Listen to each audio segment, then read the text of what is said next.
Olá, bom dia a todos, para mais uma aula de Teoria da Geografia.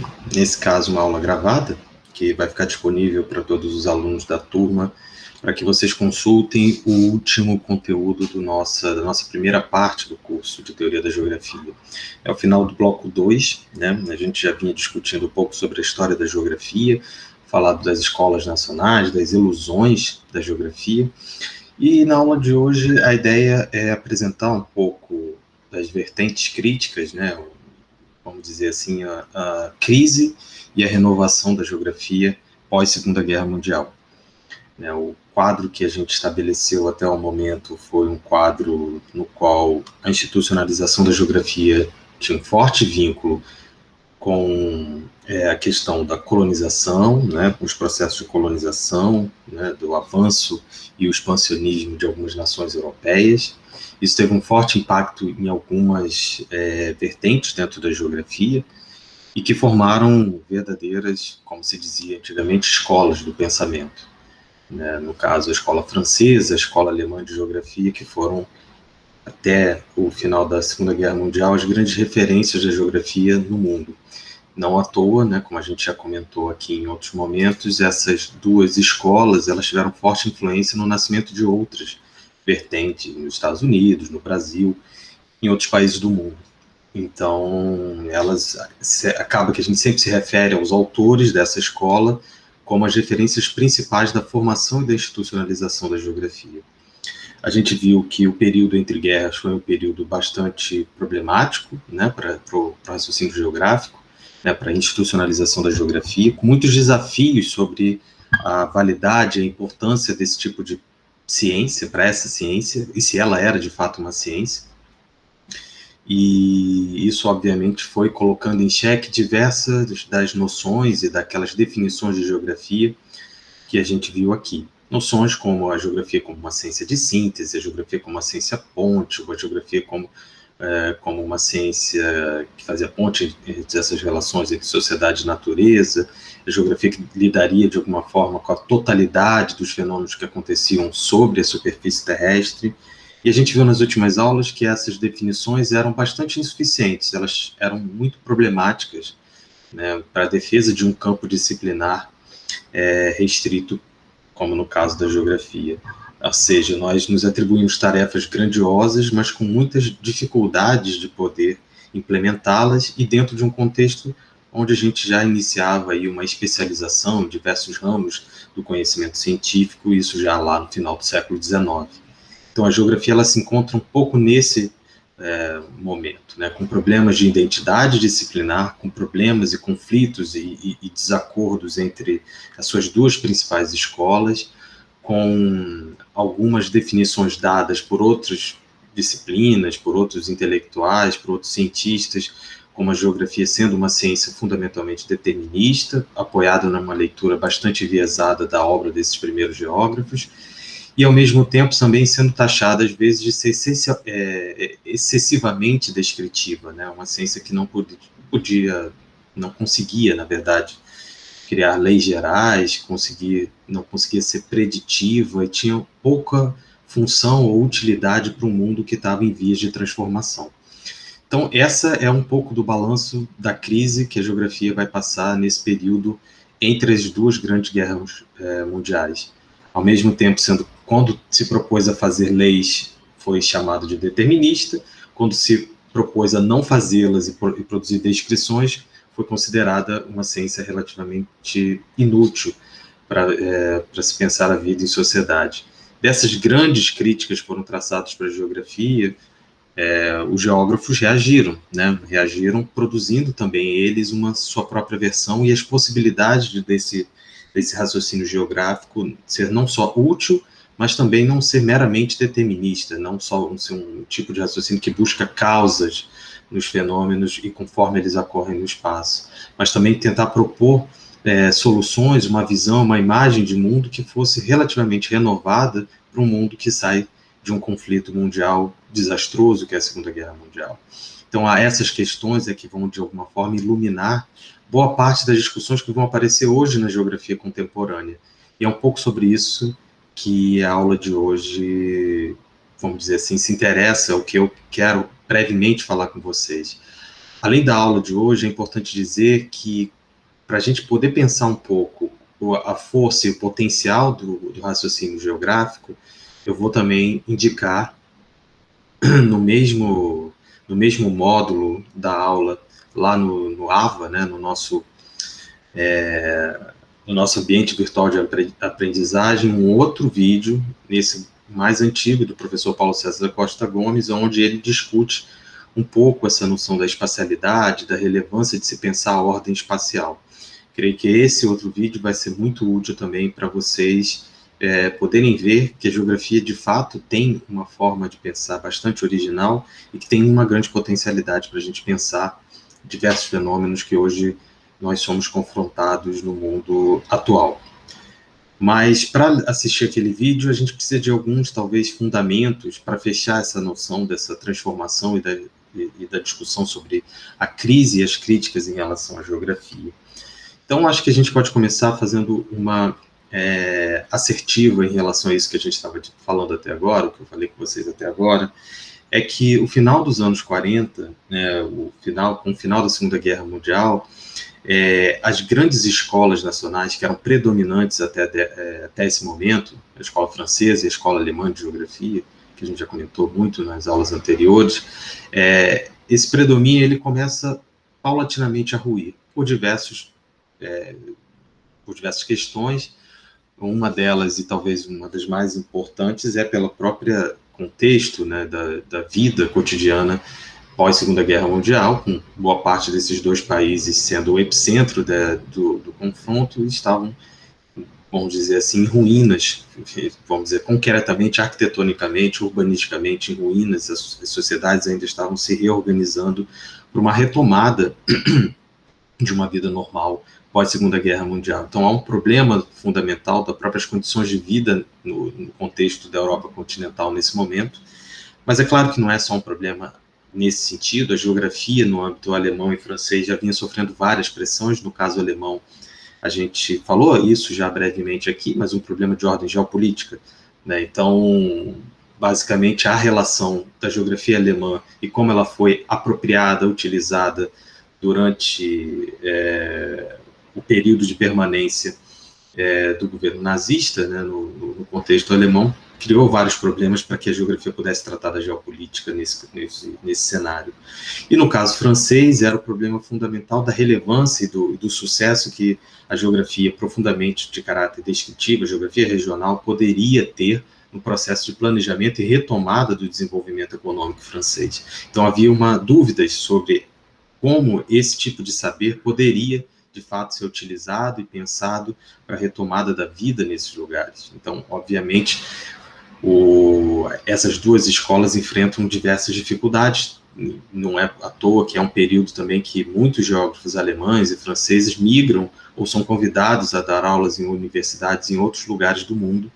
E o Brasil recebeu muitos geógrafos franceses e alemães, tanto na década de 30, 40, como até a década de 50, e depois ainda teve uma certa sobrevida.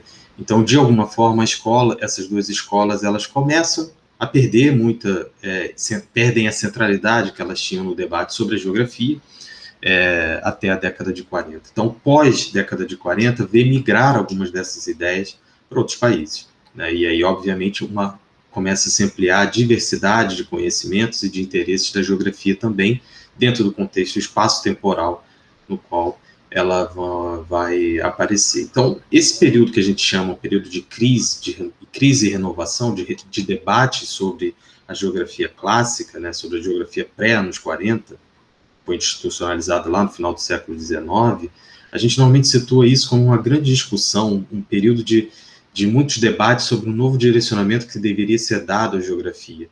Isso acontece fortemente após a Segunda Guerra Mundial até meados dos anos 70. E isso tem uma ressonância praticamente global. É um período também que no Brasil está sendo o período de institucionalização dos primeiros cursos de geografia, dos primeiros cursos de história também, geografia e história. É um período onde os institutos, né, como o IBGE, aparecem e começam a crescer em importância e relevância.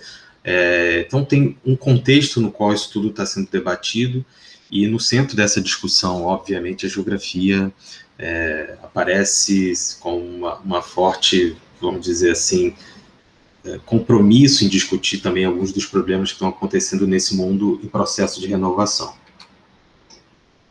É interessante também notar que é um período, como um período de crise, é um período onde se duvida fortemente da capacidade daquele ramo do conhecimento em prover um tipo de saber que seja útil, aplicável ou pensado em meios da sociedade. Começa a se discutir a viabilidade dos cursos de geografia. Então, em alguns países, começam a desaparecer cursos, são fechados cursos, né? O exemplo que é mais reconhecido é o exemplo nos Estados Unidos, talvez hoje na universidade paradigmática dos dias atuais, que é a Universidade de Harvard. É fechado o curso de geografia ainda na década de 40, exatamente por isso, por não ver dentro do sistema universitário norte-americano talvez muita viabilidade naquele momento da permanência da geografia. Então a gente tem o fechamento de diversos cursos, de alguns cursos, né, de geografia, exatamente por esse questionamento sobre a viabilidade de se manter, por que continuar financiando pesquisas e o ensino de uma disciplina como a geografia. Então essa é uma questão importante para quando a gente se vê numa crise, né? E é claro que isso, tudo bem, tem uma dimensão que é econômica, social, né? Você fecha, abre cursos, financia ou não financia determinadas pesquisas porque elas são daquela área ou não. Mas internamente, né? Internamente eu digo dentro da própria discussão na geografia, há um esforço, num certo sentido, de fazer uma releitura do passado da disciplina também. Ou seja, olhar para o que foi produzido como conhecimento até então pelos geógrafos, fazer uma leitura daquilo, fazer uma interpretação daquilo e propor também novas direções a partir daí. Diversos geógrafos e geógrafas empreenderam um projeto como esse. O mais conhecido é de um geógrafo norte-americano chamado Richard Hartshorne. O Richard Hartshorne ele fez uma grande obra chamada Natureza da Geografia.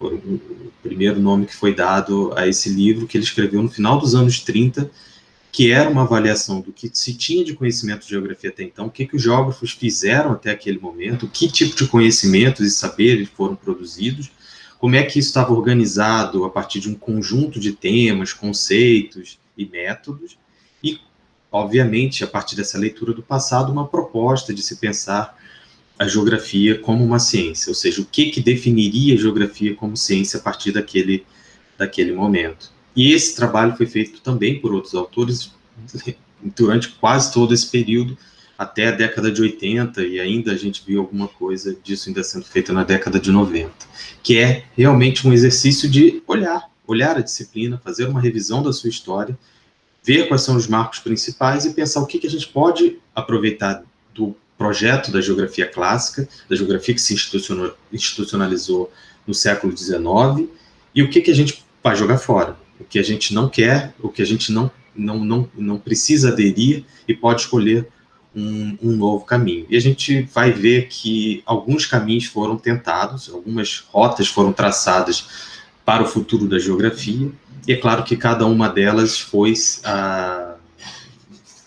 aderindo, vamos dizer assim, a alguns princípios filosóficos, científicos, etc., que foram importantes para o funcionamento da geografia. Cada uma dessas propostas, ela tinha uma linha, né, que normalmente poderia ser seguida, uma orientação a partir de algum campo da filosofia ou alguma discussão mais geral que vinha sendo produzida na ciência. Então, nos anos 40 e 70, é o período de adesão de algumas grandes ideias, o marxismo, o sistemismo, o neopositivismo, a fenomenologia e outras filosofias do significado, o estruturalismo. Então, há diversas correntes, como dizem por aí, ou linhas de orientação científico e filosóficas que serviram de apoio, de base, para os geógrafos começarem a definir uma nova proposta, uma nova geografia, uma alternativa ao que tinha sido até então essa geografia clássica. Em geral, essas novas perspectivas rejeitavam fundamentalmente o determinismo e rejeitavam também que a geografia deveria ser uma ciência apenas descritiva, né? Ou seja, um caráter apenas regional, descrever a diversidade cultural e coisas nesse sentido. Ela deveria produzir algum tipo de conhecimento relativamente novo, ou apoiado no novo método, ou apoiado numa nova constituição de base teórica, na formação de hipóteses, na construção de objetos científicos. Enfim, isso varia imensamente. Mas há uma nova orientação mais geral de que as coisas deveriam mudar. O que não havia, havia um acordo que as coisas deveriam mudar, mas não havia nenhum acordo qual seria a característica, o tom dessa mudança. Né? Cada uma dessas orientações vai seguir um sentido que lhe é próprio. Em geral, a preocupação que boa parte desses autores, desses geógrafos têm, é em tentar garantir, de alguma maneira, uma certa, vamos dizer assim, um olhar para esse mundo contemporâneo, esse mundo que está em vias de transformação. Então, era, de alguma forma, tentativas de você tentar propor alternativas, saídas para crises que vinham acontecendo no próprio mundo. Uma grande transformação em termos de urbanização, globalização, um processo muito avançado também de industrialização, mas também as mazelas que surgiam com isso, degradação do ambiente, das condições de vida, pobreza, as desigualdades. Então, havia diversas questões que apareciam e que os geógrafos vinham sendo convocados a responder sobre elas. Então, é interessante notar como é que também, ainda que os caminhos propostos para resolver esses problemas, para pensar essas dificuldades tenham sido diferentes, o fundo, a base dessa discussão é mais ou menos o mesmo. A insatisfação mais geral de que a geografia não estava produzindo um conhecimento que poderia ser útil para pensar as transformações no mundo que vinham sendo operacionalizadas nos últimos anos. Como eu já disse, né, isso vai levar adesão a diversos paradigmas que surgiram no momento. Eu citei eles aqui já antes, o neopositivismo, o marxismo, o sistemismo, que são ideias e fundamentos que vão, de alguma forma, estruturar e dar as bases para essas novas geografias. Então, essas novas geografias, por exemplo, aquelas que aderem ao neopositivismo, vão se apoiar fortemente na ideia de que a ciência é um tipo de conhecimento objetivo, que pressupõe uma certa tentativa e busca de neutralidade, que o objeto da ciência ele é sempre construído, ele sempre existe um distanciamento entre pesquisador e objeto. De certa forma, isso se apoia num profundo processo de teorização. Eu vou explicar isso mais adiante. Uma valorização do método científico de um modo geral, e muito desse método apoiado nas ciências naturais, né, ou seja, na física, na matemática, na química, aquelas que conseguiam seguir todo o roteiro da produção do método científico. De outro lado, tem o apoio na perspectiva marxista, por exemplo, e a valorização aí nem tanto da questão de estabelecer leis, modelos, etc., mas, de alguma forma, também pensar de forma objetiva a realidade e as contradições que existem, principalmente no mundo social. Então, uma geografia que adere mais ao marxismo tem uma tendência a ser uma geografia de caráter mais social, mais preocupada com as questões relacionadas à organização social e econômica das sociedades, as disparidades, a questão da pobreza, a questão do consumo, né? É um posicionamento muito crítico à forma como vai se operar o desenvolvimento, principalmente pós-Segunda Guerra Mundial, e vai se apoiar nas ideias que foram lá construídas no século XIX pelo Karl Marx e, enfim, por todos os seus parceiros naquele momento, nessa rediscussão da economia política do final do século XVIII e início do século XIX. A outra perspectiva, para poder citar aqui, né, o sistemismo também se apoiava numa prerrogativa fundamental do entendimento das trocas de energia. Primeiro, isso foi pensado nas ciências naturais, e depois tentou se associar ao grau de entropia, né, ou de influência das dinâmicas sociais na própria organização da natureza. Isso incluído, pensado como um sistema, ou seja, como relações que acontecem nesse caso da geografia, espacialmente entre esses diferentes elementos, objetos, seres que vivem naquele mesmo ambiente, né? E o grau de relação que é estabelecido, não só como as relações são estabelecidas, mas o grau e o impacto que uma ação promovida por um agente pode promover em outros e no sistema como um todo. Então, isso também são ideias que vão povoar um pouco a discussão da geografia nesse momento. O interessante é ver que temos crise, temos releituras, temos propostas. Esses três elementos, eles são muito bons para a constituição de qualquer ciência, para a constituição identitária de uma determinada ciência, né? Se você se colocar em crise, você se propor a reler a história daquele conteúdo disciplinar, mas se propor também a pensar o futuro daquela disciplina, obviamente leva a uma profusão de ideias e de interesses, né, dentro daquele momento. E isso é um cenário muito interessante para pensar a geografia e para a gente poder ver como é que algumas dessas novas identidades também foram sendo construídas. Então, a ideia é falar de alguns desses elementos para a gente pensar, fundamentalmente, depois, o que reúne toda essa diversidade. E acho que isso a gente pode se apoiar também um pouco lá na obra, no vídeo do Paulo César, para fechar um pouco essa ideia da disciplina da geografia como uma ciência que pensa a ordem espacial dos fenômenos. A primeira reação... uma pausa para vocês pensarem, né? A primeira reação que a gente tem à geografia clássica, ela vai ser uma reação a essa ideia de que a geografia era uma ciência empírica, né? Ou seja, a gente falou disso na última aula, né? Era essa ideia que na geografia clássica a observação e a descrição teriam um lugar privilegiado na tarefa e nos procedimentos que são levados adiante pelos geógrafos. Então, geógrafos, por exemplo, franceses, que são muito, vamos dizer assim, identificados a esse tipo de proposição, tinham trabalhos que, de fato, davam grande atenção aos trabalhos de campo, à observação direta, ou seja, ir lá, observar as coisas e depois poder descrever, seja por imagem, seja por texto, aquilo que estava sendo observado.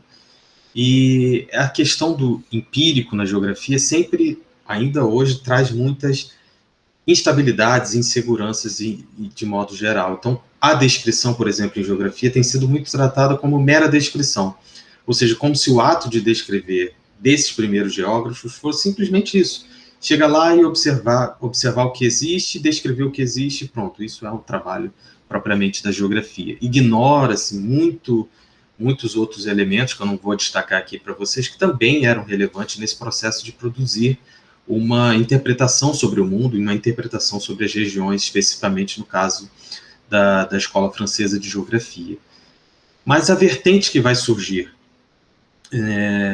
por volta dos anos 40 e principalmente a partir dos anos 50, que a gente chama de uma vertente neopositivista dentro da geografia, eu já vou explicar a razão desse termo neopositivismo, né, para vocês. Essa primeira vertente que surge, ela surge exatamente para tentar ser uma perspectiva diferente daquela que vinha sendo defendida pela geografia clássica, ou seja, uma vertente que vai querer se associar ao campo científico que, vamos dizer, tem maior, naquela época, era considerado o que seria propriamente o campo que dirigiria, né, a nossa forma de produzir ciências. São as ciências chamadas duras, ciências exatas, ciências da natureza, física, matemática, química, como eu já citei propriamente aqui para vocês, né? Nesse sentido, a defesa fundamental dessa perspectiva era cada vez mais a geografia se apoiar numa ideia que foi cultivada pelos neopositivistas, ou seja, os intelectuais de uma área que aí vocês têm que procurar por fora, porque não dá tempo de explicar tudo isso, de um chamado O Círculo de Viena, que tinha uma proposição de reativar o positivismo, mas sob uma perspectiva menos, vamos dizer assim, inflexível, né? Era uma forma de repensar o positivismo, valorizando a ideia da construção do objeto científico e da possibilidade de se prever e de se construir leis para se pensar o mundo. É claro que eles estavam interessados nessas discussões, o olhar é fundamentalmente voltado para as vertentes clássicas da ciência, mas é uma tentativa, na verdade, de dar uma direção também para a ciência como um tipo de conhecimento que pode ser confiável, que as pessoas poderiam confiar na ciência, confiar também na vitalidade, na importância do conhecimento que era produzido cientificamente, vendo ele como um tipo de forma de conhecimento diferenciado de outras formas, como a filosofia, como os campos da arquitetura, os campos vinculados às engenharias e por aí vai. Então havia essa ideia fundamental. Nesse caso, também parte-se dentro da geografia teorética da ideia de que, ao eles relerem a história da geografia, a história das escolas nacionais, de tudo que tinha acontecido na geografia até a década de 40, de que a geografia tinha sido essencialmente uma ciência empírica, que poucas vezes fazia as observações a partir de uma determinada base teórica, ou raramente anunciava qual era essa discussão teórica que estruturava a observação. E a gente já viu o problema que tem isso, né, o problema de uma ciência que se baseia no empirismo ingênuo, de que, bem, aquilo que a gente observa é fundamentalmente, vamos dizer assim, problemático. A gente não vê as coisas como elas são e o que a gente vê nos engana muitas vezes. Então, a gente precisa criar um certo olhar distanciado e uma certa dúvida sobre aquilo que chega pelos nossos sentidos, né? Então, o problema do empirismo é um problema básico de toda a ciência. A gente precisa do empirismo, mas apenas se o empirismo também for, de alguma forma, informado por uma teoria. Essa discussão está lá nas primeiras aulas sobre a ciência que a gente fez aqui na disciplina. A defesa de uma geografia teorética, né, uma geografia que se apoia na construção de teorias, é, portanto, e de alguma forma, uma reação a uma outra ciência geográfica anterior que supostamente não precisava construir de antemão ou justificar de antemão teoreticamente ou teoricamente um campo de observação, um campo de estudo. Então, essa seria a virada de chave que se propõe essa vertente neopositivista na geografia. Inclusive no sentido de que a região, que é vamos dizer assim, o conceito fundamental da geografia clássica francesa, ela não era um dado da realidade, ela era fundamentalmente um objeto construído, né? E isso é o cerne da preocupação neopositivista na ciência em geral. O objeto da ciência é um objeto construído. A gente não estuda o objeto que está no mundo, como ele está em sua essência. A gente produz ele em termos das nossas hipóteses, das nossas teorias, dos nossos conceitos. É isso que organiza, estrutura aquilo que a gente propriamente vê. Então, em tese, essa vertente neopositivista na geografia, ao aderir ao método científico das ciências naturais, ela teria que se preocupar fundamentalmente em construir os seus objetos de observação e construir teoricamente esses objetos de observação. Isso seria interessante para a geografia, porque colocaria a geografia ao lado de ciências que podem fazer cálculos preditivos e estabelecer leis gerais, modelos, por assim dizer. Então, os geógrafos que se propuseram essa vertente queriam, de fato, produzir leis geográficas. Leis, por exemplo, leis do custo-distância, né? Leis relacionadas à economia espacial, leis relacionadas à localização de determinados objetos espaciais, por exemplo, localização industrial, a gente vai ver alguns exemplos aqui. Então, a geografia buscava, nesse período, se associar a esse conjunto de outras ciências que compartilhavam um método comum e uma forma comum de ver a ciência como um ramo do conhecimento que constrói objetos a partir de uma construção teórica, de uma investigação teórica da pesquisa. O empírico continua tendo papel dentro da ciência, só que ele depende fundamentalmente dessa construção dos nossos óculos intelectuais, dos nossos óculos conceituais para a observação da realidade, né?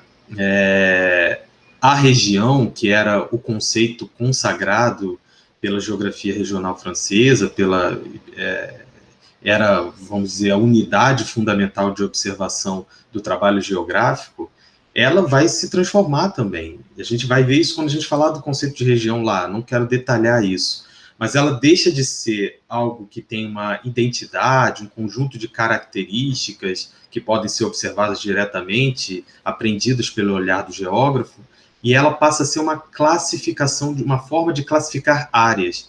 Então, quando a gente delimita uma região, ou um conjunto de regiões, a gente tem uma intencionalidade. O pesquisador quer ver determinadas coisas. Então, se eu quero fazer uma classificação, uma regionalização, uma classificação de área, né? A partir da questão do tipo de indústrias, eu vou ter um desenho X. Se meu interesse é observar outra coisa, se eu quero observar, por exemplo, a distribuição das espécies vegetais, a minha classificação de área vai produzir um desenho Y, e por aí vai. Então, haveriam tantas regiões ou regionalizações quantos objetivos que forem traçados pelos pesquisadores. Então, às vezes até um mesmo interesse, que vamos dizer de novo, seja, por exemplo, relacionado à industrialização, se cada pesquisador definir critérios diferentes em como produzir essa classificação, cada um deles vai produzir um desenho diferente também. Então, mais do que reconhecer o que existe realmente no mundo, o geógrafo faz da classificação um método para conseguir ver coisas, né? Ver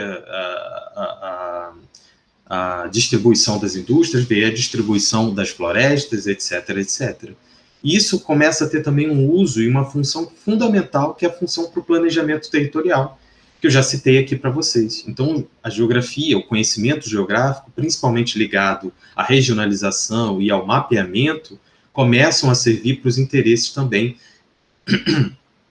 dos estados e de outros agentes que veem o território como um objeto que deve ser estrategicamente pensado.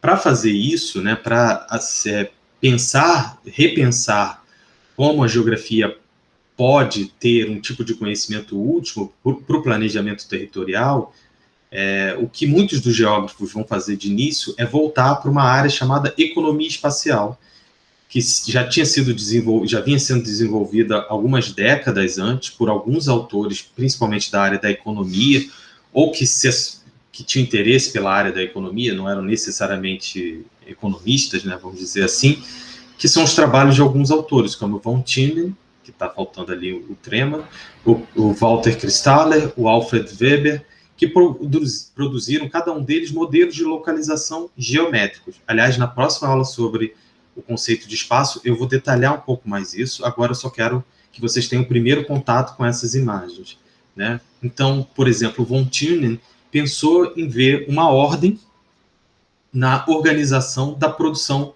agrícola. Então, ele fez um modelo que era concêntrico. No centro desse modelo tem uma cidade, um grande centro consumidor. Em volta desse centro consumidor, a distâncias mais ou menos regulares, você tem em cada um desses círculos, né, a presença de uma determinada, vamos dizer assim, tipo de produção agrícola. Então, mais próximos da área da grande cidade, do mercado consumidor, você vai ter, por exemplo, a questão dos hortifrutis, né? Uma área próxima também é retirada, por exemplo, de algumas madeiras para produção de móveis, de algum tipo de produto de consumo rápido também. Depois, uma área maior, onde você teria um uso mais intensivo da terra para a produção alimentícia. Então, uma área mais longe, uma área de pastos, né, para a presença de gado de corte, gado de leite, etc., até a gente ir para as áreas mais fronteiriças da ocupação e do interesse econômico relacionado à produção. Então, haveria uma organização padrão, uma lei nessa organização da produção agrícola. O Christaller, ele faz também uma proposição relacionada a isso, para pensar, não agora a questão da produção agrícola, mas pensar, principalmente no caso dele, os fluxos e como é que se organizam as cidades, os lugares centrais, a partir da busca por determinados bens e serviços em outras áreas. Então, ele vê também um padrão, a partir da observação de alguns casos, etc., ele traz alguns padrões. Então, por exemplo, cidades toda cidade ela era, de alguma forma, um lugar central para a vida econômica. Só que a posição na hierarquia entre essas cidades, entre uma metrópole, uma cidade média, uma cidade pequena, uma vila, etc., era determinada exatamente pela oferta que haveria de bens e serviços em cada uma dessas localidades. Então, uma metrópole, por exemplo, ela tem uma diversidade de bens e serviços que são ofertados, alguns muito específicos, né, que são de consumo menos frequente, né? Eu sempre dou o exemplo, por exemplo, um hospital que tenha cirurgia cerebral, por exemplo. São poucos hospitais que têm essa estrutura para receber, às vezes, atendimentos de um grande grau de complexidade, cirurgias, né? Afinadores de piano, por exemplo. São atividades bastante específicas. Ao mesmo tempo, uma grande cidade também concentra muitas atividades de uso comum, que estão presentes praticamente a cada bairro. Uma padaria, mercados, etc. Então, você tem uma multiplicação da oferta de bens de uso mais cotidiano, comum, que compartilha-se também com cidades de porte médio e de pequeno porte, né? Então, assim, se você quiser consumir um pão, você não vai para São Paulo consumir um pão, mas provavelmente, se você tiver que fazer uma cirurgia de alto grau de complexidade, você teria que ir para São Paulo, que é onde existe a oferta desse tipo de serviço para vocês.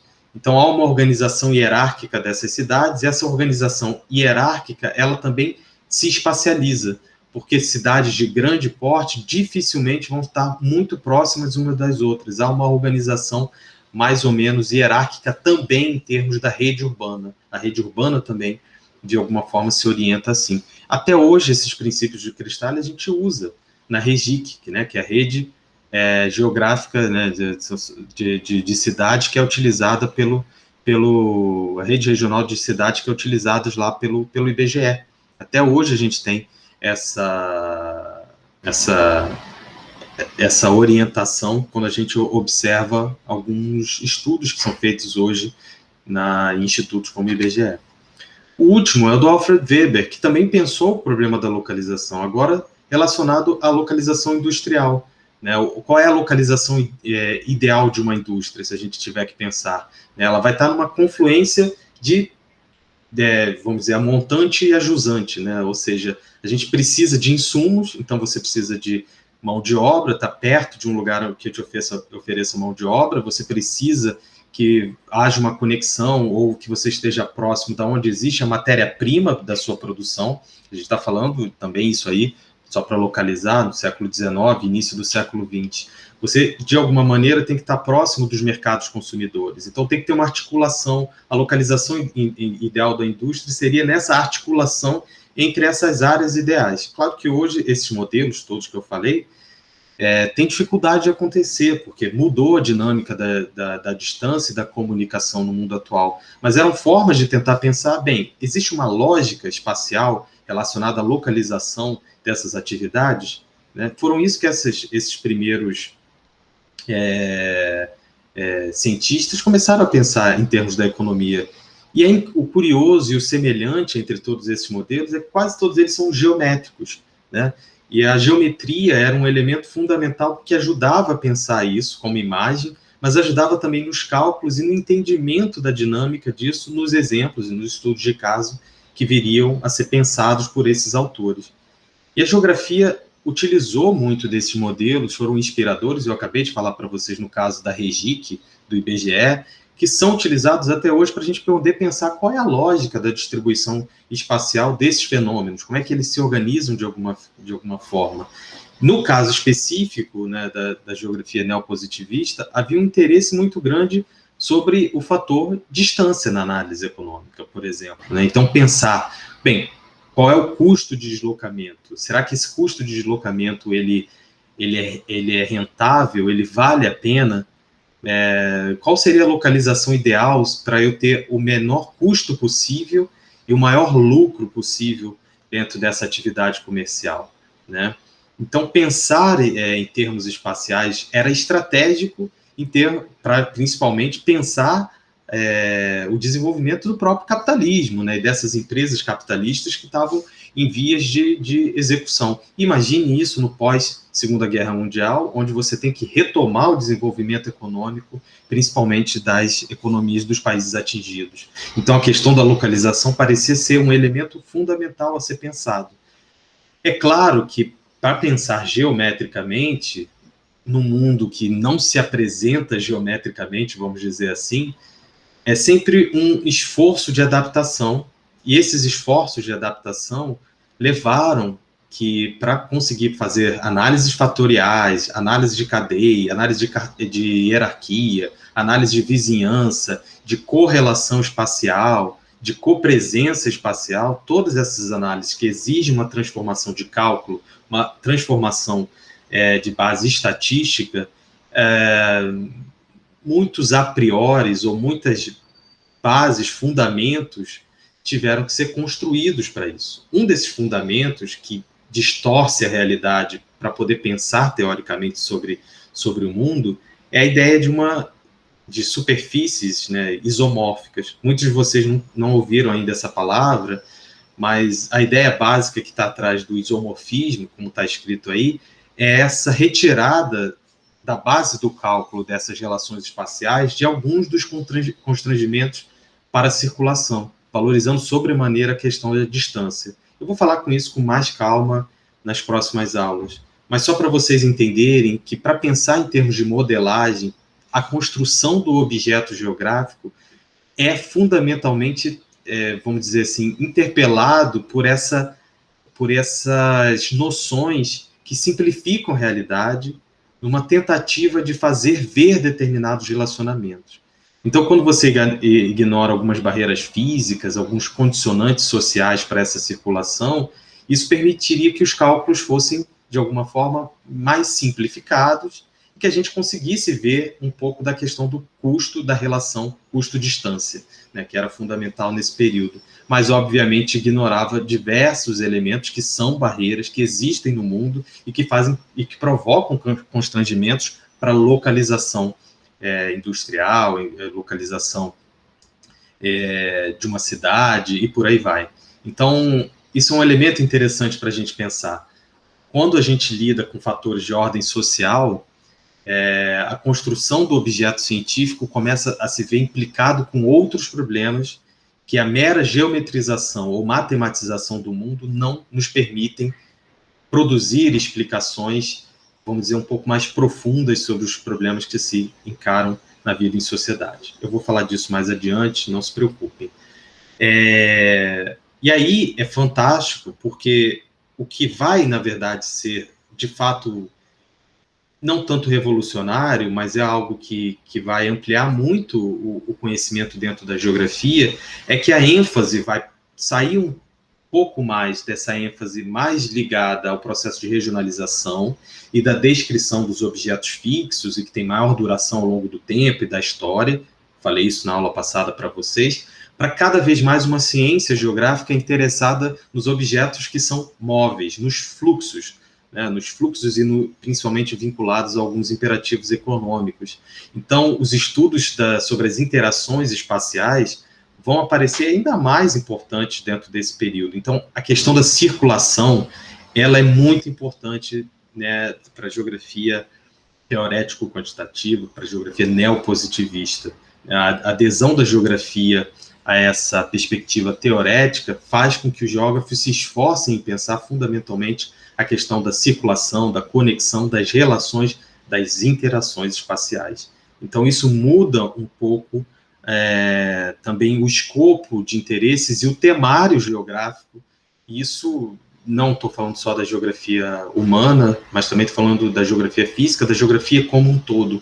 Estudos do movimento, da circulação, da conexão, ganham grande importância e centralidade a partir dos anos 40. O avanço desses estudos, mais uma pausa aqui, o avanço desses estudos sobre a circulação, mas também dos estudos sobre as interações espaciais, também promove que a geografia retome o interesse fundamental que ela tinha sobre a reprodução gráfica, de pensar graficamente o mundo também.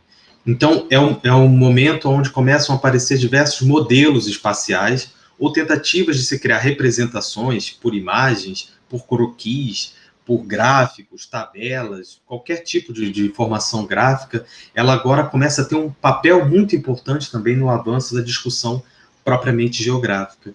E a questão da ordem, da organização espacial, ela é um aspecto central, né? O desenhar para ver, que eu comentei umas 2, 3 aulas atrás para vocês, que está lá no quadro geográfico do Paulo César, é uma atividade muito valorizada também dentro dessa perspectiva neopositivista dentro da geografia. Então, é um momento onde a gente tem uma profusão de produção, por exemplo, de mapas, de mapeamentos, né? Mas não só de mapeamentos, também de esquemas gráficos que tentavam pensar e interpretar esse mundo no qual a gente vive.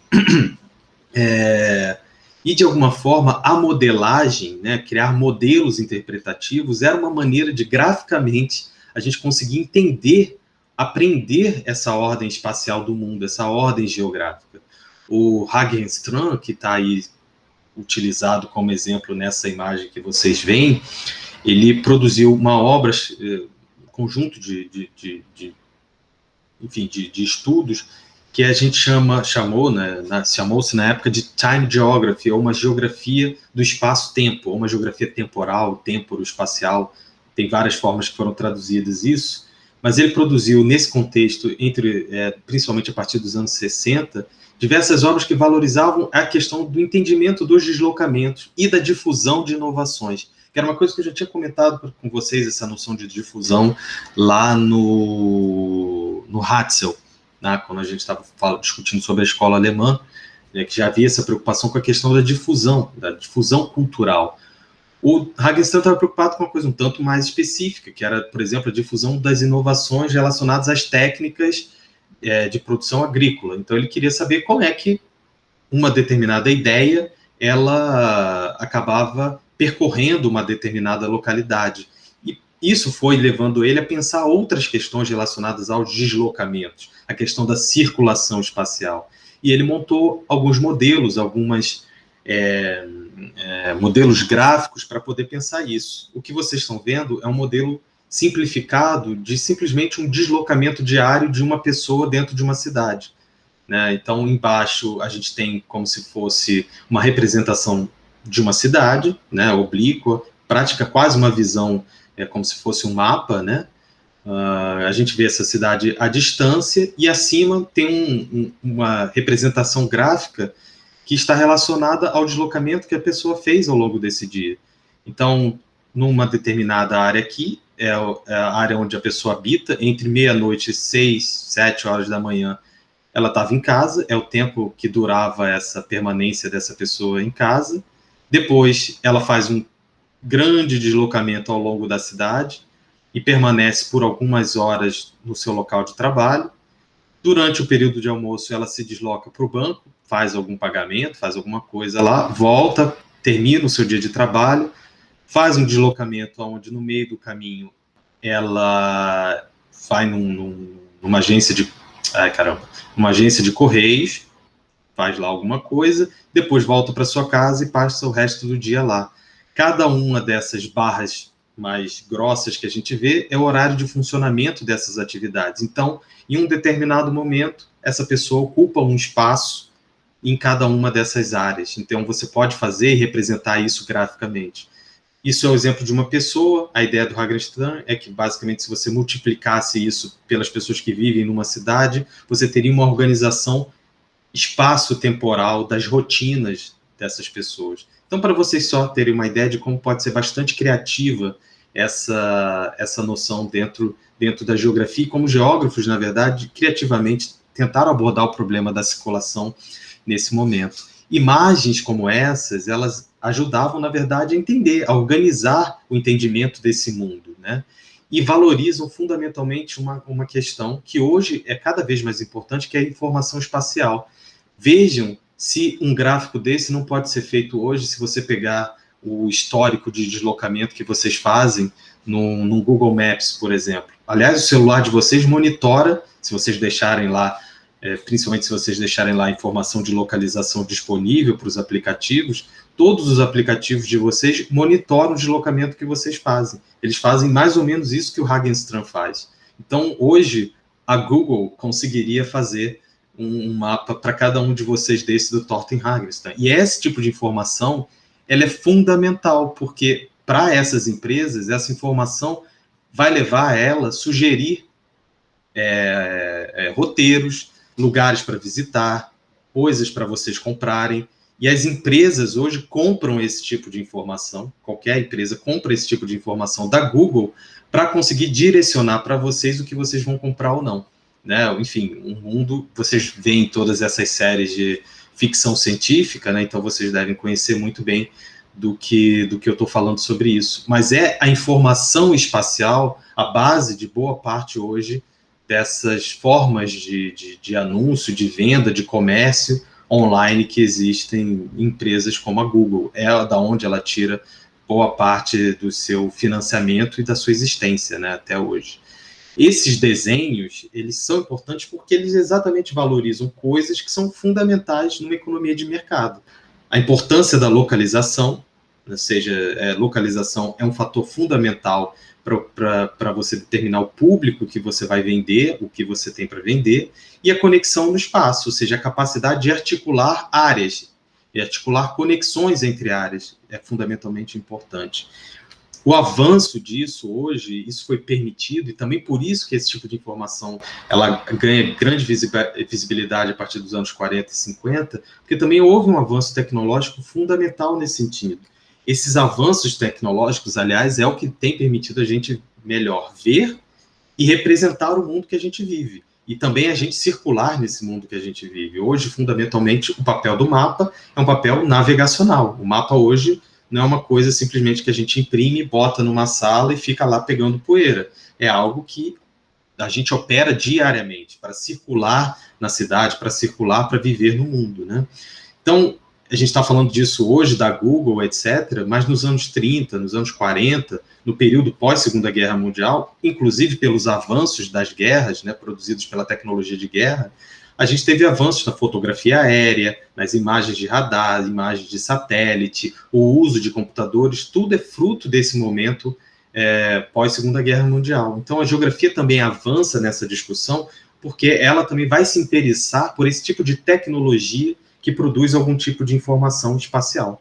Afinal, vocês vão aprender muito sobre sistemas de informação geográfica. O que não é um sistema de informação geográfica, fundamentalmente, se não é esse tipo de tecnologia que coloca a informação espacial de como as coisas estão e se conectam no mundo como centro de interesse, né?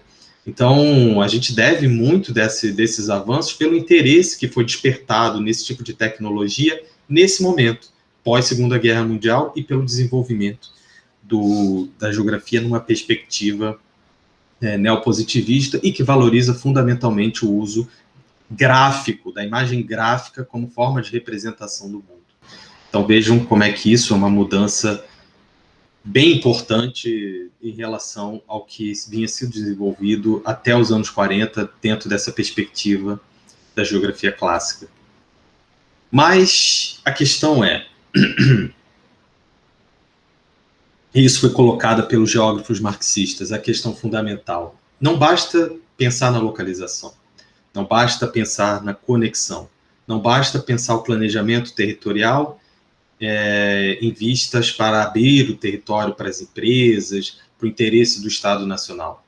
A gente também precisa ver o quanto esse processo de desenvolvimento ele é contraditório, ele é problemático, ele afeta a vida cotidiana das populações, ele afeta o meio ambiente. Esse modelo que valoriza sobremaneira o consumo frente a outras necessidades de vida, ele precisa também ser repensado e problematizado de alguma maneira.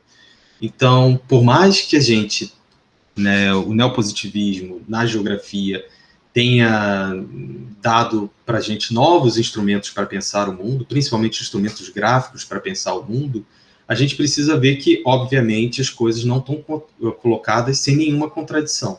Na verdade, o mundo que nós vivemos é extremamente contraditório em termos da nossa luta em sociedade, e isso precisaria também ser, de alguma forma, pensado pela geografia. E eu trago uma imagem que é quase paradigmática dentro da geografia. Duvido que algum de vocês que esteja vendo esse vídeo agora não tenha observado essa imagem em algum momento, em alguma aula de geografia, história, qualquer área dessas, né? Que é essa interseção entre um condomínio do bairro do Morumbi e o conjunto de casas que forma a favela de Paraisópolis, em São Paulo, né? Que é uma imagem que, para os geógrafos marxistas, é bastante forte, porque ela apresenta, né, de uma vez só, um problema fundamental dessas contradições no mundo em que a gente vive.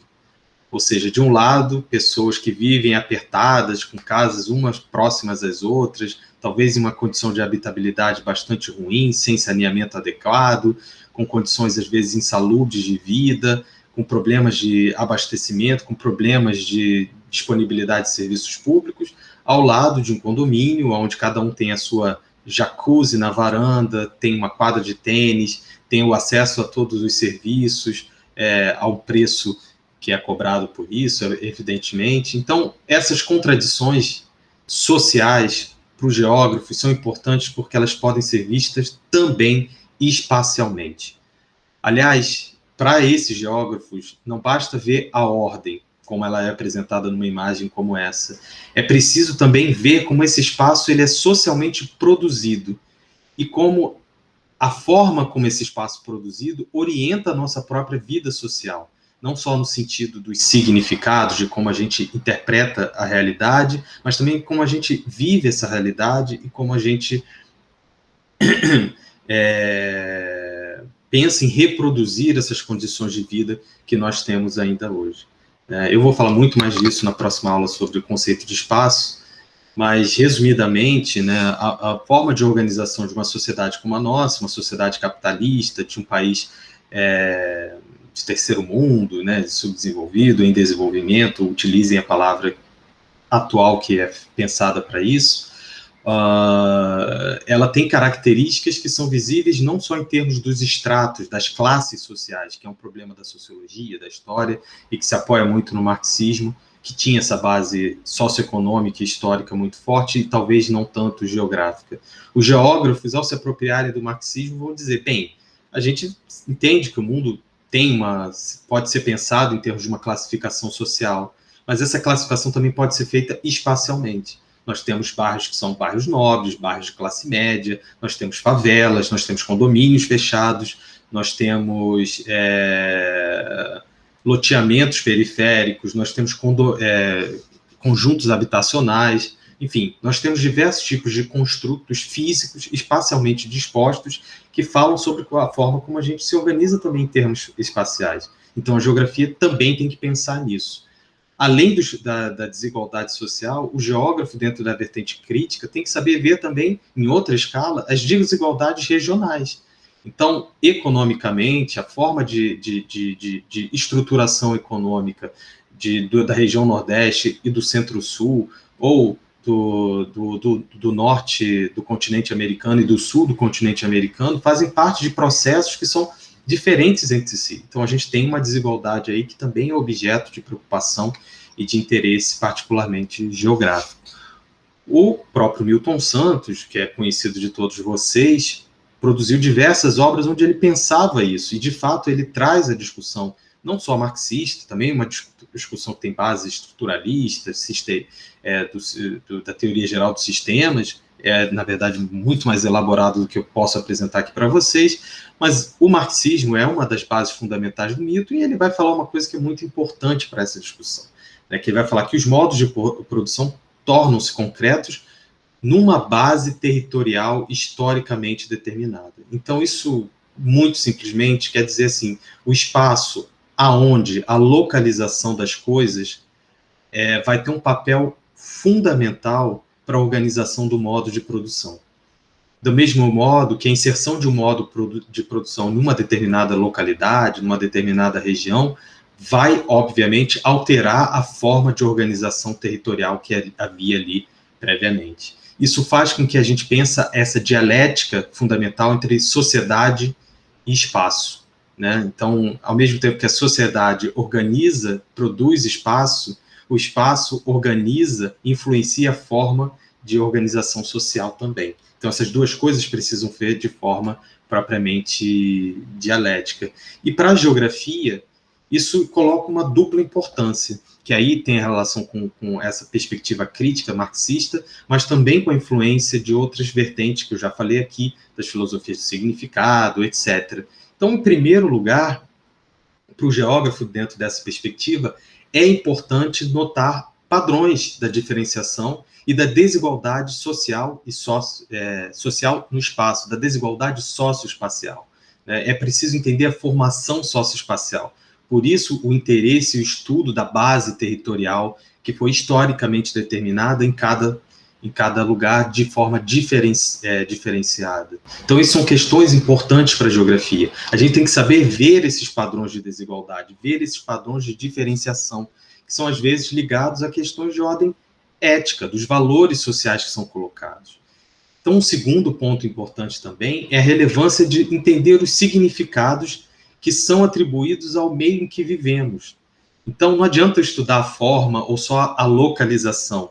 Toda forma ela é preenchida de conteúdo social. Esse conteúdo social tem valores, preconceitos, crenças, tem um conjunto de outros fatores, que muitos dizem que é de ordem cultural, que estão associados a questões de ordem social e econômica, que a gente precisa aprender como geógrafos, para entender o sentido das escolhas de localização. Então, para entender os significados que são atribuídos ao meio, o geógrafo deve fazer um empenho significativo no sentido de ir lá e saber as razões pelas quais as pessoas decidem habitar aqueles lugares, né? E para isso, o próprio Milton, né, ele tinha uma perspectiva muito interessante, que eu detalho depois, mas que era pensar as categorias espaciais para entender esses fenômenos, essa questão da desigualdade, dos padrões relacionados aos lugares, e que eu estou colocando aqui os significados também como mais um elemento. Aliás, quem primeiro fez isso foi o professor Roberto Lobato Correia, que é professor deste departamento, e que eu me associo a ele numa outra maneira de você ampliar também um pouco, inicialmente, essa discussão. Então, para o Milton, viriam 4 categorias fundamentais: forma, função, estrutura, processo. A gente já viu aqui que, durante um tempo, alguns geógrafos falaram que o estudo da geografia era um estudo morfológico, ou seja, estudaria a forma em si.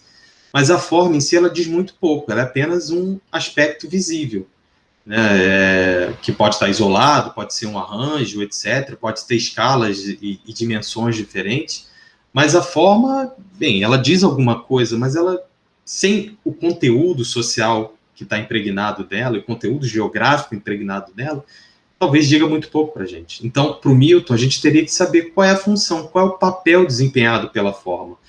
2 formas iguais podem desempenhar papéis diferentes. Por exemplo, uma forma que foi muito refuncionalizada, e que eu vou detalhar depois também nas próximas aulas, que é, por exemplo, a forma cinema de rua. No Rio de Janeiro haviam vários cinemas de rua, né? Todos eles tinham mais ou menos a mesma forma, né? Você tem lá a tela, tem uma parte um pouco mais elevada e um conjunto de cadeiras que sobe até uma parte mais alta e permite todo mundo ver a tela lá na frente. Essa forma foi apropriada, o cinema de rua quase todos foram refuncionalizados para a função igreja. A forma mantém-se praticamente a mesma. Você tem uma parte da frente, tem um palco, só você colocou um púlpito, você já não tem mais necessariamente, as pessoas não vão observar o que está na tela, vão observar aquela pessoa que está falando lá na frente, mas as cadeiras vão estar dispostas na mesma direção, com o mesmo arranjo. Então a forma é a mesma, mas as funções são completamente diferentes. Então, há diversos exemplos sobre isso. Se vocês olharem só a cidade do Rio de Janeiro, se você pensar em fábricas que viraram shoppings, fábricas que viraram lugares de moradia, e por aí vai, né? Mas, obviamente, a função ela não aparece do nada, né? Ela tem uma estrutura social que subjaz a essa função que vai ser encerrada e essa forma que vai aparecer também. E a estrutura é exatamente isso, né? É a dimensão social e econômica que é produzida em dado momento. É a estruturação, vamos dizer assim, a estrutura talvez seja o elemento mais marcante disso, né? Dentro de uma forma de organização dos modos de produção dentro de uma determinada sociedade. A pergunta que o professor Roberto Lobato sempre fazia é: imagina uma sociedade capitalista do dia para a noite vira uma sociedade socialista, ou o contrário, os socialistas viram capitalistas. O que muda em termos do espaço de um dia para a noite? Vai ser difícil fazer essa modificação, mas coisas vão ter que mudar, porque a forma de organização, a estrutura dessas sociedades mudou significativamente. E, por fim, o processo, né? O processo é super importante ver como é que isso também se organiza ao longo do tempo, dentro de um determinado período, né? Como é que essa estrutura ela foi mudando ao longo do tempo, se adaptando às necessidades que a cada momento se impunham. Então, por exemplo, a relevância que no final do século XIX tinha as estradas de ferro e o que elas têm de importância hoje em dia. A importância da circulação fluvial e o que ela tem hoje em dia, por exemplo, no estado do Rio de Janeiro, só para ficar alguma coisa mais próxima, né? A questão dos grandes galpões de armazenamento de mercadorias que existiam até o início do século XX, que hoje praticamente viraram outra coisa, porque já não tem mais a questão da estocagem portuária hoje mudou de dimensão e de importância, só para vocês terem alguns exemplos. E adicionado a isso é a questão do significado, como todas essas formas, essas funções são interpretadas, pensadas, problematizadas e utilizadas pela sociedade para poder viver, para poder habitar o mundo. Então, essas questões aí problematizam o problema da localização e da conexão espacial. Não é um resultado meramente de escolhas relacionadas ao custo da distância. Não é só o fator econômico determinante. A gente tem questões relacionadas também aos significados, aos sentidos, aos interesses sociais que são colocados sobre o meio em que a gente vive, propriamente dito. E, além disso, o mundo que a gente vive é demasiadamente problemático, em vários sentidos, para uma resolução apenas a partir das questões meramente econômicas. Às vezes, por mais que um lugar seja atrativo à localização, você pode encontrar lá um forte ativismo trabalhista que impede que ela seja valorizada como um lugar importante para a localização de uma indústria. Então, outros fatores entram nessa equação. E isso tem que ser pensado também, de alguma forma, pelos geógrafos. Bem, para encerrar, para não ficar também uma aula muito extensa, tem um outro vídeo para vocês assistirem também. O ponto que fecha um pouco essa parte é a questão do que reúne essa grande diversidade de fenômenos. É muito difícil dizer. Seguramente não é um objeto. Ainda que a geografia trabalhe com o espaço geográfico, isso não nos unifica e não diferencia muito de outras áreas. Aliás, outras áreas que têm muito interesse de pensar espacialmente também. Ainda que seja uma boa entrada, talvez isso seja um elemento que dificilmente nos daria uma certa unidade. Os estudos da relação sociedade-natureza, bem, tudo bem, a geografia, de certo modo, estuda alguns fenômenos que são de ordem natural, outros são de ordem social. A gente já viu que é problemático diferenciar o que é, até onde vai natureza, até onde vai cultura, sociedade, humanidade, sei lá o quê. É difícil fazer distinções entre essas coisas todas. E é difícil, particularmente, a partir do momento que a gente distingue e vê a relação entre elas. Então, hoje, a geografia, inclusive, trabalha muito mais no sentido de objetos híbridos, né, que tem parte natureza, parte sociedade, ou que, na verdade, essas partes são indiferenciadas e, portanto, a gente trabalha uma ideia de que todos eles produzem energia, eles produzem circulação, trocas energéticas e por aí vai. Há teorias que seguem nessa direção, mas como vocês já repararam, a partir do que eu já falei, dificilmente isso também conserva uma certa unidade dentro dessa discussão.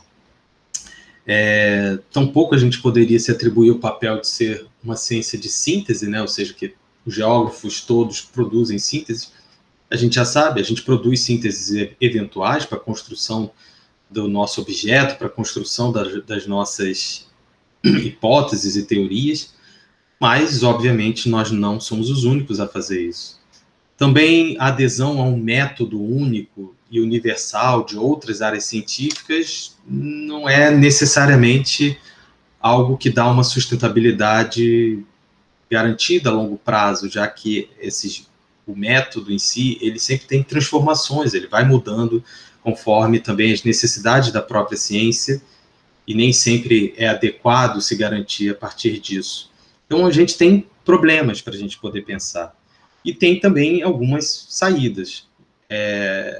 Num certo sentido, a geografia tem uma originalidade, né, da forma como a gente aborda os fenômenos. A gente já viu um pouco isso. A gente está sempre interessado em tentar buscar qual é a lógica da dispersão. O que reúne a diversidade geográfica, né? Pode estar, de repente, nesse nosso interesse em ver como espacialmente as coisas estão distribuídas. Qual é a lógica, né, que está aí relacionada a essa localização espacial, por exemplo? O Paulo César, ele faz uma proposta no texto Geografia Fin de Siècle. Eu falei da primeira metade do capítulo na aula passada, e essa outra eu falo da segunda parte.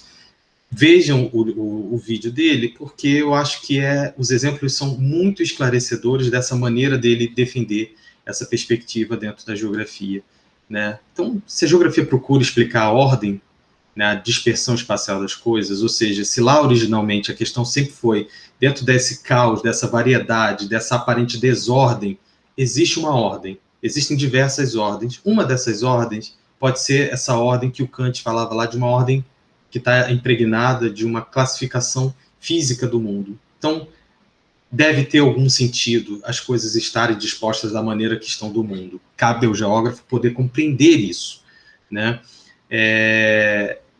Esses fenômenos que diversas ciências estudam, talvez um dos aspectos essenciais, talvez ligados à ocorrência de alguns fenômenos, seja exatamente essa lógica espacial, né? Talvez numa ordem geográfica, espacial, que está relacionada à própria existência e à produção das coisas no mundo. Talvez a gente sempre tenha que ponderar, pensar espaços geograficamente para entender como é que as coisas estão, de alguma forma, distribuídas no mundo. Isso faz com que a gente pense em diversos sentidos. No primeiro, de fato, o espaço ele é um produto das ações em sociedade, das ações do próprio meio natural. Ele existe como uma forma que vai ser constituída dessas diversas ações e dessas relações que acontecem no mundo. Mas ele, como objeto constituído também no mundo, ele funciona como matriz, uma base para que novas ações ocorram. Então, essa dialética, essa conversa entre espaço e as ações que são promovidas sobre o espaço e a partir do espaço, elas devem ter uma certa importância quando a gente pensa por que a geografia é um conhecimento, de certa forma, relevante. E é claro que isso não está preso a apenas um conjunto de temas, a um conjunto de discussões, a um conjunto de interesses, né, da geografia física, da geografia humana, da geografia urbana, da geografia agrária, da geomorfologia costeira, continental. Independente dessas subdivisões internas, a gente entende que todos os geógrafos têm uma pergunta fundamental atrás dos seus estudos, né? Ou seja, é sempre uma questão que se interroga sobre qual é a ordem, qual é a lógica espacial que subjaz, que está ali atrás da forma como os fenômenos se organizam. Isso realmente independe do tema que propriamente a gente está estudando. E talvez seja um elemento para a gente começar a raciocinar sobre essa ideia de que há uma unidade dentro da própria geografia, né? Então, a gente está sempre buscando essas tramas locacionais, né? Bem, por que existe essa forma conteúdo chamado condomínio fechado, condomínio exclusivo, né? Comunidades fechadas, gated communities, né? Como os americanos chamam. Por que existem parques temáticos, né? Por que existem shopping centers? Por que existem cuestas? Por que existem morros testemunho? Por que se organizam uma determinada cobertura florestal em uma determinada área? A gente está sempre em busca das razões da localização. por que ali? Por que não aqui? Por que tem essa abrangência? Por que isso está concentrado dessa forma? Por que isso está disperso dessa forma? Então, a gente está sempre fazendo esses tipos de questões. Questões que variam, obviamente, conforme os temas que a gente está propriamente trabalhando. Isso é importante no momento atual como esse, em que a gente tem perdido muitos lugares. Tem havido uma briga muito grande interna dentro da própria geografia, entre nós geógrafos, para definir o que é ciência, que é até uma briga bastante positiva, mantém a vitalidade da ciência. Já falei que consensos são coisas problemáticas no mundo científico. A gente deveria fugir dessa ideia de que a gente produz verdades e, fundamentalmente, a gente produz consensos. Então, essa discussão é muito saudável, né? Mas às vezes ela causa problemas para a gente. E fora da geografia, uma tentativa, primeiro, um grande interesse sobre essa discussão da lógica espacial e a pouca valorização de que quem normalmente pensa nessa lógica somos nós geógrafos. Então, outras áreas vão se apropriando desse conhecimento. Então, a sociologia começa a ter interesse nos métodos da geografia, os